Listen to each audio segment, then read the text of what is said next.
for episode 116 of the CRICKETher Weekly. We're back. We're a bit croaky. We're a bit tired. And sorry that we didn't manage to record last week. I completely lost my voice. And then Sid completely lost his voice because I brought back the Rona from Chicago. So sorry about that, Sid. All is forgiven. In sickness and in health and all that. Exactly. Okay, so we'll try and get through this week's episode without one of us descending into a coughing fit. We'll see how we get on. Do you remember how to do this, Raf? I think we have to talk, don't we? Okay. Without hesitation, repetition or deviation. Oh no, I can't do that, sorry.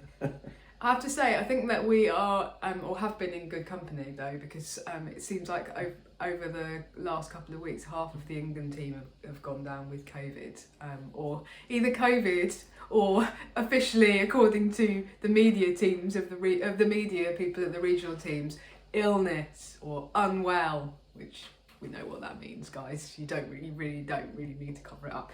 Anyway, okay, lots to talk about, Sid, because we've got 2 weeks worth of news. So sorry if some of this feels a bit old, but let's just dive right in, okay? So first up, we did talk about coaching moves in the last episode we did, I think, but more coaching moves, but this time it's assistant coaching moves, which is kind of subtly different and quite interesting. So Ben Sawyer, the Australian assistant coach, or one of the Australian assistant coaches under Matthew Mott, is moving to become the head coach of New Zealand women. And also Tim McDonald, who has been our assistant coach in England under Lisa Keightley, is disappearing after the Commonwealth Games back to Australia. So that's quite interesting, isn't it, Sid? Yeah, I think we've got two interesting moves. Who should we talk about first? Should we talk about Ben Sawyer? Yeah. I guess that probably there's an element of disappointment, perhaps, that he didn't get the top job, that Shelley Nitch got the nod in terms of like an interim appointment, and you think now, even if he applied for the top job, he's not going to get it. If he applied and him and Shelley were the only people that applied, then I think she'd obviously get it because she's obviously the one that they believe in. I guess that it's possibly that's got something to do with it, but also, it's a great opportunity to kind of shape New Zealand's future. They have kind of taken some decisions out of his hands though, haven't they? Even before he gets there, they've gone, okay, you can come in, but we've already made some key decisions for you. We're retiring some top players. And picking up the pieces could be a bit tricky for him, I think, because there's been some really bad PR around those. Yeah, and there's no doubt some upset people. Yeah. We know that Amelia Kerr is among them, but let's see how he gets on with that. I mean, it's and it's a fantastic opportunity for him to move on and advance his career. So there's that one. Now, the Tim McDonald example is interesting, isn't it? Yeah, I mean, we know that he moved to do this job in with the England team because he'd worked with Lisa Keightley in Australia, and she wanted him by her side while she was doing this particular job.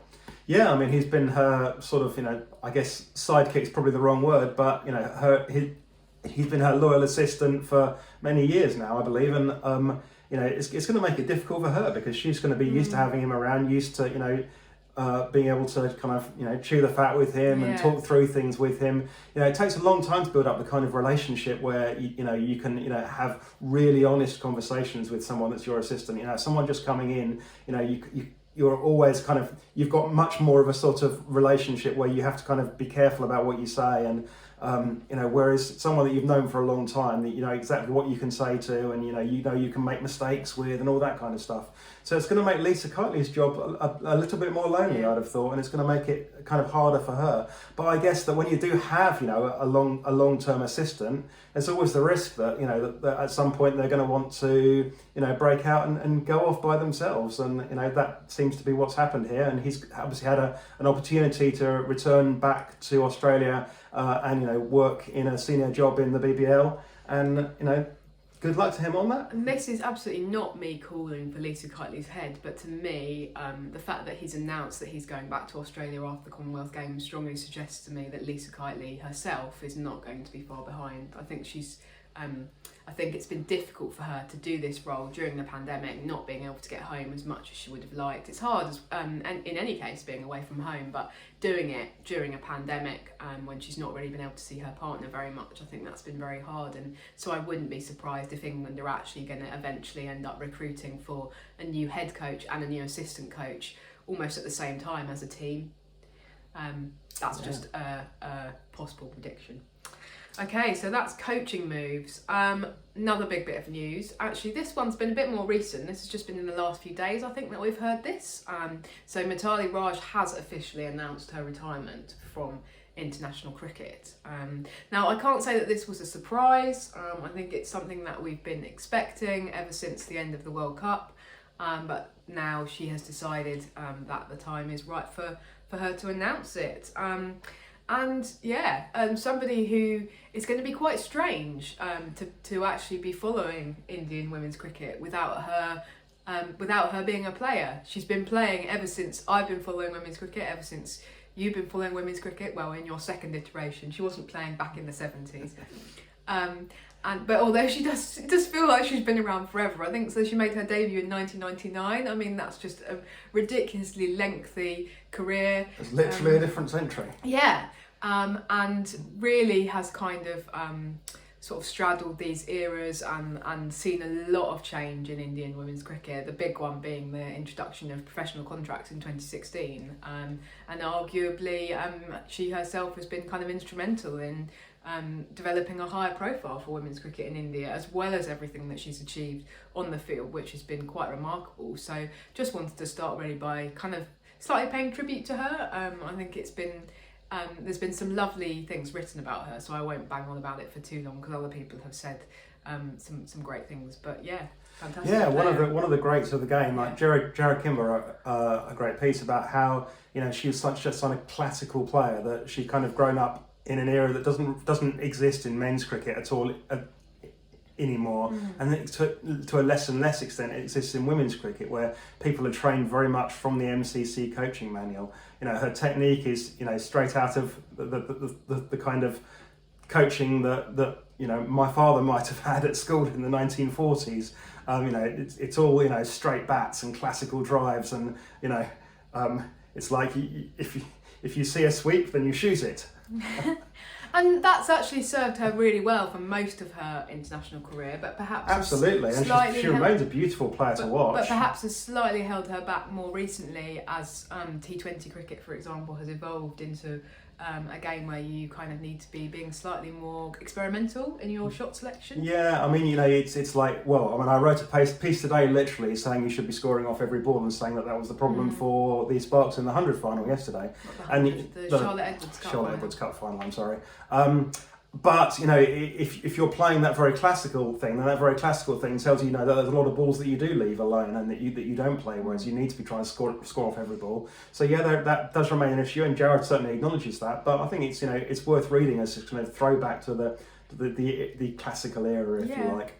I'll always remember her famous put down of this random male journalist ahead of the 2017 Women's World Cup. Were you at Lord's that day? No, it wasn't Lord's. It was in London at the National Liberal Club. Randomly, they'd hired it for the kind of pre-tournament banquet where they got all of the teams together. I did not attend the banquet. I was not invited. I was not that important, but I attended the pre-banquet press opportunities where they basically got all the captains, and you went round and got quotes from all of them.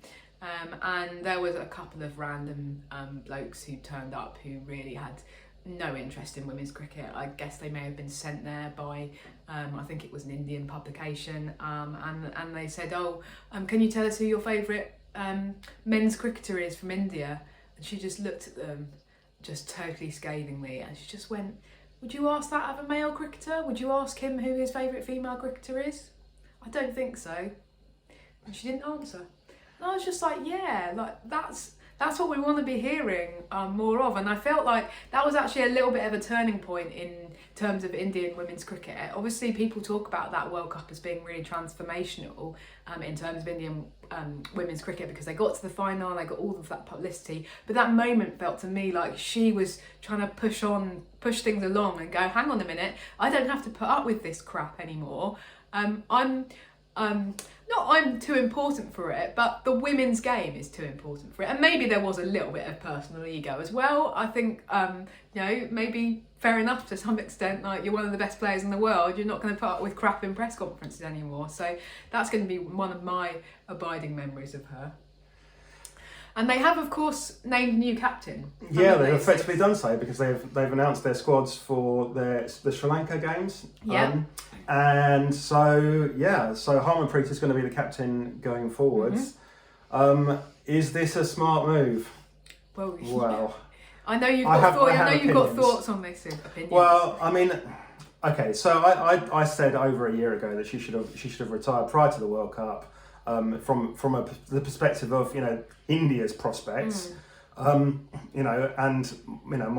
opinions are well known there. I think that what they've done is they've banked up more problems for themselves in the future. To be honest, Harmanpreet, it's like Prince Charles. She's Prince Charles basically. So she's now finally inherited the throne, but she's 33 already. She's going to be pushing 37 by the time it comes to the next World Cup, and it's like she's going to be too old, and your captain has to be somebody that you can guarantee selection in the team. And that's fine. At the moment, that's kind of fine, but are you really telling me that seriously in 3 years' time that you're sure that Harmanpreet's going to warrant selection in that team? And if she doesn't, then you're left with a really awkward situation where you've either got to go, okay, well, we need to now, a few months before the World Cup, we need to take the captain behind the woodshed and shoot her. Or you go into the World Cup with the wrong captain and the wrong player batting at 5 in your team. And I just think that they've kicked the can down the road again, and I think that this is the time they should have moved to the next generation. Now, they don't have to move to the next generation the way that I wanted them to. I said a year ago that they should have kind of totally skipped a generation and made Jemima captain. I still think that Jemima would be the best captain. Now, you can have an argument with me that she might not warrant her place on the team in exactly the same way as some others, but I think that she'd be the best captain. Okay. But, run with that. But they should have at least gone, okay, let's bite the bullet here. Let's not kind of give in to this kind of this sort of thing of where we always have to appoint the next person in line, almost like it is a monarchy. Let's not make it Prince Charles. Let's appoint Prince William, even if we're not going to appoint Prince George. I mean, Prince George would be great, but I want Prince Louis. Don't be mean. Don't be mean. Sorry. He was so cute. Anyway, we've gone off topic. Shortly after this was recorded, Sid got carried off by the monarchist Gestapo. And on that bombshell, I think it's an interesting point that you're making about the captaincy succession, and I think that there's definitely a big culture within India, if I may say so, of very much respecting your elders, isn't there? To some extent more than there is here. In many ways that's a really nice thing. I think perhaps it has meant that people that somebody like Mithali Raj has maybe gone on a little bit longer than perhaps some people would have hoped that she would, and that maybe hasn't been the best for the team always. There was definitely a sense at Bristol last year during the test, it did feel a little bit like she was sort of going through the motions a bit, and still was the captain then at that point of the test team, and you kind of go, I don't know. So yeah, I think it's an interesting one, and I guess we'll just have to see what happens, won't we, Sid? We will. Okay. Now, moving swiftly on, Raf. That's not to say they can't choose to play Test cricket, but I don't really see it as part of the landscape moving forward to any real extent. Not my words, but the words of the Chief Executive of the ICC. A man so important that I've forgotten his name. Greg Barclay. Okay, thank you for that. Raf, they were words that... I'm glad they're not your words, by the way, because I would have punched you in the mouth otherwise. They were words that you were not happy to hear, were they? And on this, you have opinions. I do have opinions. Gosh, what nonsense he does talk, Sid. I love the way that he said, oh, men's Test cricket represents the history and legacy of the game. It's what makes the game unique. Completely ignoring the fact that women's Test cricket has been going, as we know, since 1934. And has a longer history than many, women have been playing Test cricket longer than many men's nations have been playing Test cricket. So complete nonsense, complete lack of awareness of the history of women's cricket, whereby women really played a lot of tests, really cared about Test cricket, still really care about Test cricket, and still see it as the pinnacle format, in the same way that it's viewed in that way in the men's game. How dare Greg Barclay come along and say, oh, Test cricket isn't important to the women's game? He doesn't know what he's talking about. It shows a complete lack of understanding of women's cricket, of knowledge of women's cricket, of any kind of vision for the way in which women's Test cricket could be part of growing the women's game. Now, I have to say, not remotely surprised, because this is what the ICC do, this is what the ICC have done, this has been their position ever since they took over in 2005. You'll notice that it's no coincidence that women's Test cricket has been in slow decline since, approximately 2005, when the ICC took over its running, because they have always been against women's Test cricket. They just see it as unnecessary expense, and they don't understand why it's important for women cricketers in the same way as it's important for male cricketers. So this isn't a change of position. This is reinforcing an existing position. The last person to say anything like this from the ICC, I believe, was Belinda Clark a few years ago, and we had her Bang to Rights publishing a piece on our website saying, she came out during the Sydney test, the Sydney Ashes test, saying, I'm on the ICC Women's Committee, and we're not that bothered about women's Test cricket. We don't think it really has a place in people's hearts. Utter nonsense. So it's not a change of position. What's been heartening, actually, has been some of the reaction against what Greg Barclay has said, and I feel like this maybe does suggest that we are at a little bit of a turning point in terms of suddenly people are going, oh, hang on, we don't agree with you, Greg Barclay. We really like women's Test cricket, and we're prepared to come out and defend it. And Brittany Carter has published a brilliant piece on the ABC all about this. She spoke to some of the most important people in women's cricket, and you. Sorry. Thanks, Sid. I was certainly in very flattering company, and she spoke to a lot of kind of ex-players who are really, really keen to push women's Test cricket because that's what they played. And actually, in some ways, Belinda Clark is a bit of an aberration. Somebody who played, 15 tests for her country, and is now saying, but the next generation shouldn't be able to play women's tests. So I think that there are a lot of former players who really care about this and who really want to push this agenda, and actually it's resonating with the public. And what's brilliant about that Brittany Carter piece is the ICC's lengthy statement at the end, where they're clearly so annoyed that suddenly there's been this reaction to them. They're going, well, hang on, all we've done is stated the position that we've had for how long's it been? Over 15 years we've had this position. And suddenly people are getting annoyed with us, but we haven't done anything wrong. It's like, well, now people are actually starting to wake up, Mr. Barclay, and respond to it. That is definitely a turning point. Yeah. I think that, we're seeing, people in the mainstream media actually come out and go, no, this is wrong. Yeah. And, they're not used to being opposed on women's cricket. They're used to the mainstream media and, people like ABC and the BBC just going, oh, well done. You're so wonderful about women's cricket. The ICC are brilliant. The 100 is awful, but the women's cricket stuff is brilliant. Yeah. This is the decline of Test cricket is awful, but the women's cricket stuff is brilliant. And suddenly that's not happening. And this is why they're annoyed. In that statement, they bang on about, they're like, oh, we've done so much for women's cricket. Yeah, you should, exactly. That's exactly the undertone. You should be grateful for everything you've got. Well, we're not grateful, and we want to break away. We want our own women's cricket organisation, and we want to run it ourselves because we probably do a better job, frankly. Have I ranted enough yet? Can I just also say, so that was the women's Test cricket bit. But talking of ignoring the plight of women and just focusing on the men. Yeah, I mean, in this same interview, so Greg Barclay was interviewed on I think it was the lunch break of Test Match Special during the men's England-New Zealand test. And so it was quite a lengthy interview, and he talked also about Afghanistan. And he was asked specifically about women's cricket in Afghanistan, because obviously the ICC have this position that if there's no women's team, then you shouldn't be able to be a full member. And he basically said, the Taliban taking over and making death threats and forcing the women's cricket team into hiding, it's just a blip in the process. It's just a blip in the process, and let's just give it time. Really, Greg Barclay?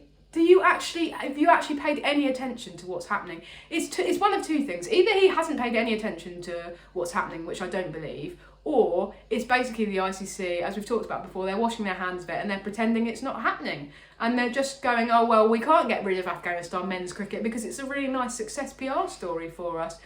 So we're just going to crack on like nothing's happening.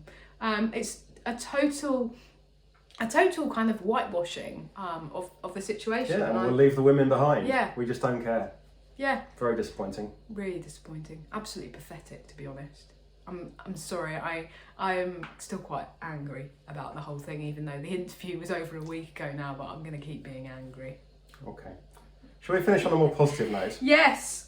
So yesterday, we didn't manage to make it in person, did we? But there was a live stream. We were still testing positive, unfortunately. Yeah. So it was the finals day of the Charlotte Edwards Cup. So we had a semi-final between the Stars and the Sparks, and Sparks won. And then Sparks played the Vipers in the final, and Sid's a happy bunny this morning because Vipers won, and they won pretty comprehensively, didn't they, Sid? Yeah, a bit more comprehensive than they should have done. I've written a piece on CRICKETher about the way that Sparks played in that final, and I think that looking back, they'll be disappointed with their performances. They left a load of dot balls out there, basically. Going through the competition, they've actually been pretty good on dot balls. And they've been looking to score a run off every ball, but they miserably failed to do that in the final. They just, they let the situation, they let the occasion get to them. And they just didn't put enough runs on the ball, middle order left loads of dots out on the park, and that meant that it was easy for the Vipers, especially after Danny White came in and hit 20 off 10 balls, and Maya Boucher came in and played very positively, but Maya Boucher wasn't actually smashing it around everywhere. She scored 4 fours but in her 30, but she was actually running really hard. She'd be like, hit, run, Yeah, and it was so the fit. running was aggressive, and it was so positive. And then it got to the point where by 10 overs in, it was obvious that all the Vipers needed to do was to just stay there, and they were going to win the match because Sparks were also giving away a lot of extras.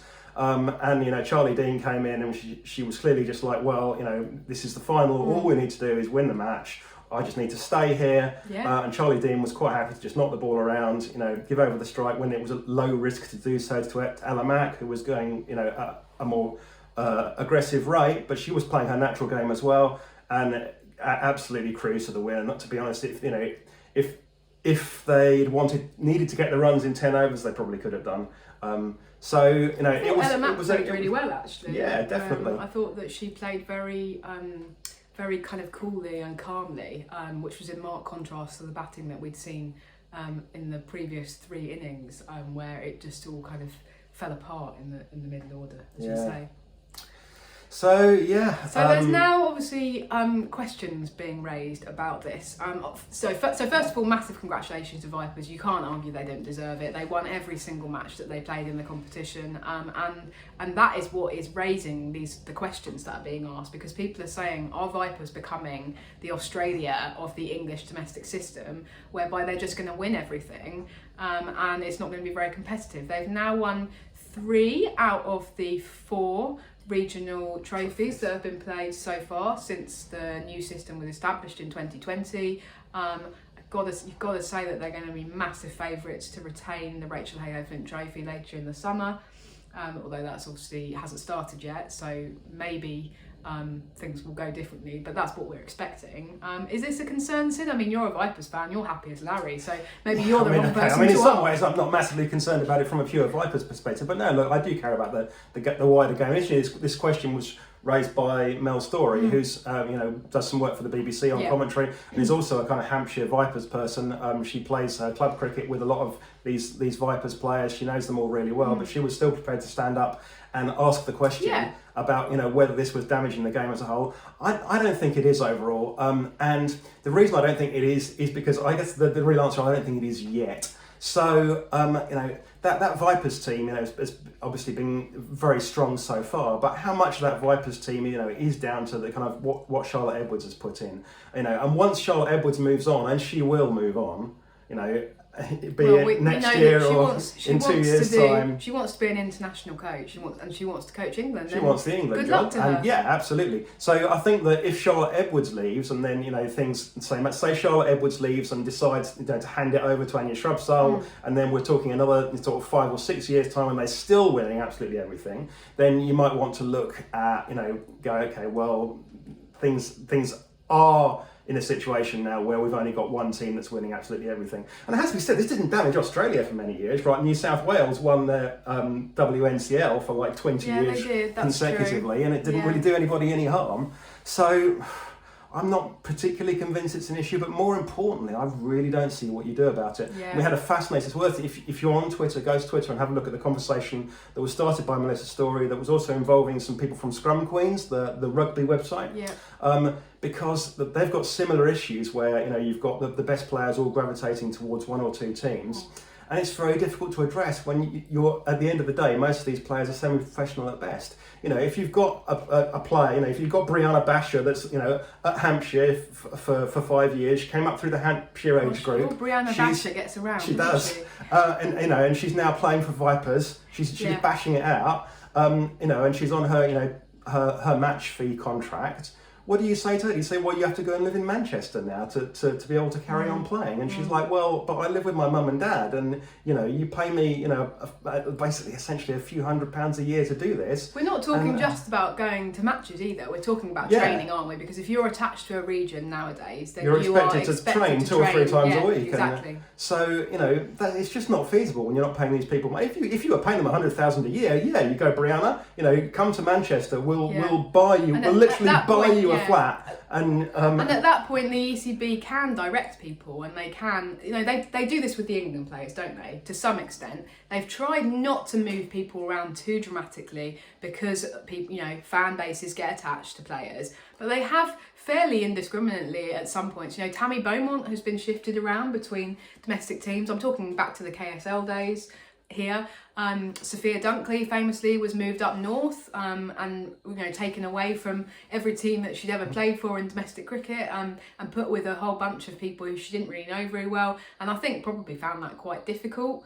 And then kind of moved back down south as soon as she could. But when it's an England contracted player, then the ECB can kind of do that. But the England players still not massively keen on it, not massively happy about it. But as you say, when it's amateurs, people, by which I mean people who aren't being paid, then you can't do that. You just end up with people saying no, don't you? Yeah, and you'll just end up losing people, unfortunately. So it's a really interesting question, but as to what you actually do about it, even if you decide that you need to do something about it, the only way to do something about it is to have a lot more professionals paid a lot more money. And at the moment, that's just not realistic. Yeah, I think it's been a bit surprising in some ways, the dominance of Vipers. I think for a few reasons. If you look at the way in which the regional system was set up, the least successful team, which in my opinion is actually what we should be more concerned about, is a team like Sunrisers, who unfortunately, I think you posted a chart the other day and it was all regional cricket since the new system came in, and they've won one game in what is it, like two and a bit seasons? Yeah. Obviously 2020 season slightly curtailed. That's much more of a concern. But if you look at the way in which it was set up, Sunrisers were kind of drawing on Middlesex, who were a Division 1 county traditionally, very strong. Middlesex won the T20 championship just before, was it the year before the last one, I believe? I think so. And strong. Whereas if you look at Vipers, obviously they're drawing on Hampshire, who kind of came up through the ranks and were successful by the end of the county championship. But there's no real reason, it feels to me, why Vipers should have been really successful when you're looking at setting up the system versus Sunrisers be really unsuccessful. So it's quite difficult to kind of plan for. And then when it becomes established, we've talked about this before, then it's quite difficult to get away from because the best players are drawn to playing at the best team. I'm a bit surprised though that, for example, your players like somebody like Charlotte Taylor, who isn't contracted to Vipers, and hasn't. I don't think that she's played this no, season. She hasn't played in any of the. She's been playing for the matches. second 11, and they've been trying to organise more for the second 11. But you would think like she would be an automatic pick in the Sunrisers starting 11. Well, she would be for me. So I'm a little bit surprised that players like that haven't kind of slightly gone, oh, actually, I think I'm going to go off and play over there where I'm definitely going to get a game. But like you say, it perhaps comes back to they don't want to travel far away. She lives near Southampton, she works near Southampton, she's got a decent job. But also this real kind of way in which Lottie at Vipers has managed to create a feeling of loyalty to the team. It doesn't matter whether she's picking you in her first 11 or not, you still want to be playing at Vipers. That is so incredibly difficult to replicate. And if you could, then you'd probably be a millionaire, because that feeling that feeling where players have loyalty and they want to keep playing at your club, even though they're not going to really get very much first 11 cricket, is amazing, isn't it? How could the ECB have predicted that when they were setting up the system? Okay, so the answer is, Charlotte Edwards, if you're listening, you need to submit yourself to human cloning for the benefit of English cricket.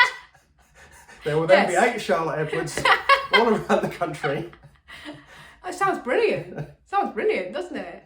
I mean, I think it's an issue that we're going to keep coming back to, aren't we? Because I just can't see the dominance of Vipers ending anytime soon. But yeah, those are some initial thoughts on it. We've just clocked over to half an hour, Sid. Wow, this has been a bit mammoth. Thank you very much for bearing with us while we've had the lurgy, and for tuning in again, and hope to actually be out and about at some cricket over the next few weeks. See you again soon. Bye.